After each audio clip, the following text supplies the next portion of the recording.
Hello and welcome one and all, I am Old School Gamer 1971. Special shout out to Millie and Lloyd. Hope you're all having a great day and are staying safe. Today's subject matter is Old School Top 10's Survival Horror, just in time for Octobermas. Before we begin, if you enjoy the video, give it a big thumbs up, like, and if it pleases you, check out my channel and subscribe. So without further ado,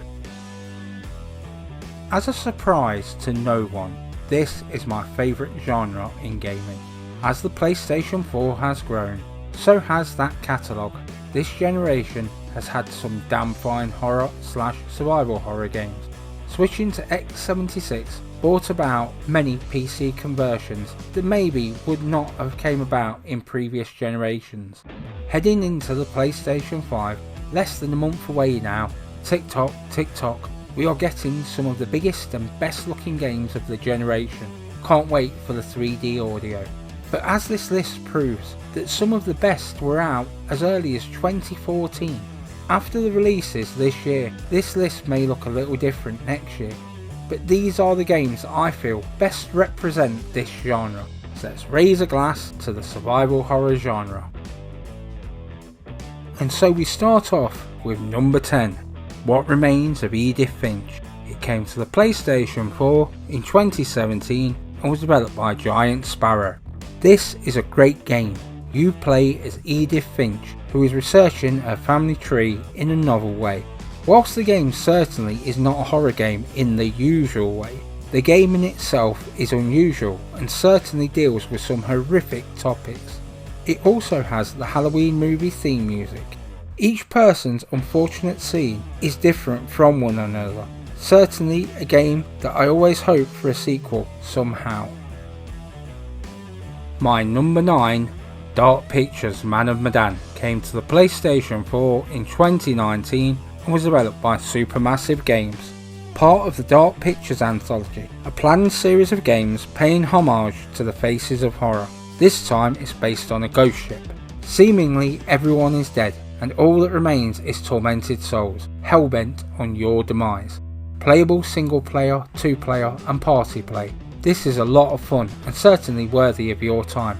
Even once you know the twist, I have found myself going back to this game. Can't wait for Dark Pictures Little Hope later in the month.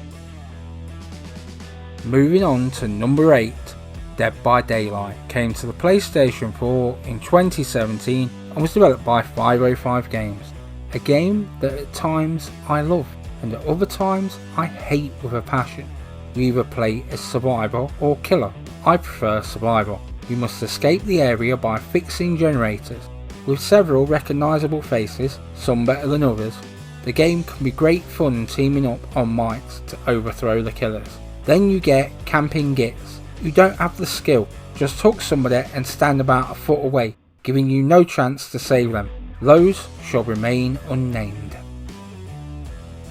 Number 7, Outlast, came to the PlayStation 4 in 2014 and was developed by Red Barrels.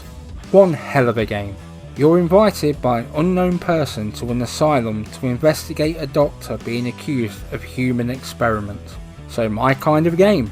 Once you arrive, it takes a few minutes to allow you to familiarise yourself with the controls, and it chucks you in the cesspit with the inmates running amok, fallen soldiers who are being slaughtered, and a seemingly evil doctor. Jump scares are plenty and brown trousers a necessity. At number 6, Heavy Rain HD, came to the PlayStation 4 in 2016 and was developed by Quantic Dream.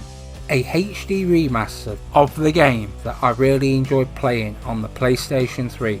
At some point I will get round to playing this through again, maybe on PlayStation 5.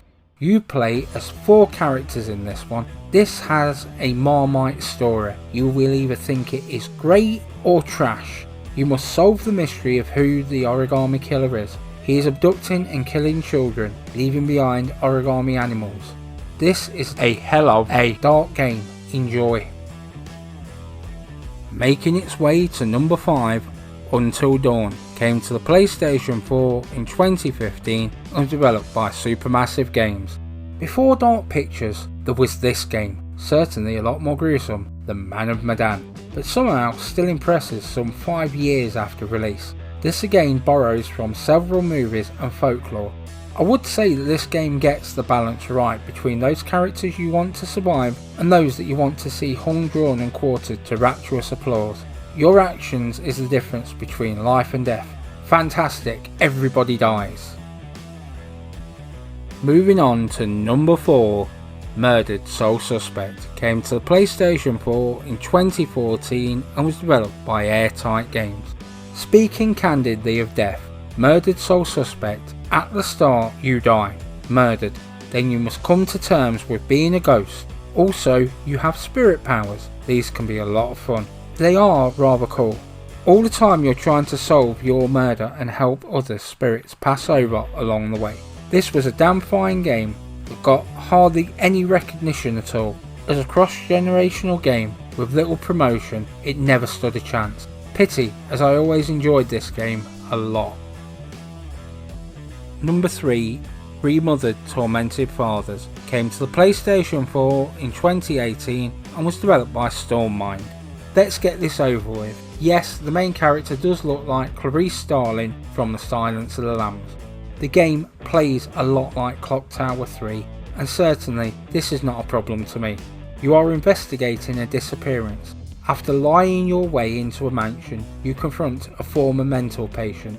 Upon realising you are not who you said you were, you are asked to leave, and so begins your chase to freedom and to finally understand the disappearance. My penultimate entry, Resident Evil HD Remaster, came to the PlayStation 4 in 2015 and was developed by Capcom. Okay, my only negative with this one is the lack of the original voiceover. I miss those Jell-O sandwiches. After that, everything just gets better, with choice of control mapping, difficulty and a bigger map than the PlayStation original. Arguably the best location for a Resident Evil game, and it has Wesker in it. It took me a time to get into this, the remake, but I will admit now that this is the best version of the original Resident Evil. Now if they could just find an antagonist that measures up to Wesker in the forthcoming games. Bringing us nicely to my number 1, Alien Isolation, came to the PlayStation 4 in 2014 and was developed by Creative Assembly. A couple of days ago I found out there is a new Alien movie on the way. Now here is an idea. Let Creative Assembly make the game. This got everything right. Atmosphere, story and lighting are all just fantastic. The alien looks as cool as it does terrifying. Characterization is also spot on, feeling on par with the movies, which all comes together to make this a damn fine game. Oh, and the controls are also bang on, great for fans of the movies, games or just horror, which is why this is my number 1. And it's done. If you found this video interesting or have any suggestions, please comment down below, as it will put a big old smile on this old face. Let's get the conversation started. I will answer you all. I post new content every week. Have a great day one and all, and thank you for your support. This has been Old School Gamer 1971, signing off.